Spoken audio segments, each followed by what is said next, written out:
In the heart of the African savanna, a mighty lion named Barafu ruled the Golden Plains. Known for his thick mane and thunderous roar, he was respected by all animals.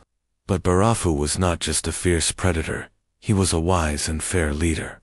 One summer, a terrible drought gripped the land, waterholes dried, and hunger spread across the plains. The animals gathered beneath an acacia tree to seek Barafu's counsel.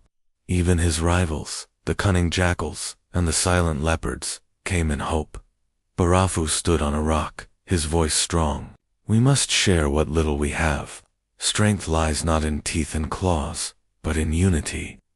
He led the animals to a hidden spring he had discovered in his youth. There, he allowed the weakest to drink first, the tortoises, the birds, and the young antelopes. Predators and prey stood side by side in peace. When the rains finally returned, the plains bloomed again. Barafu didn't boast or roar in triumph.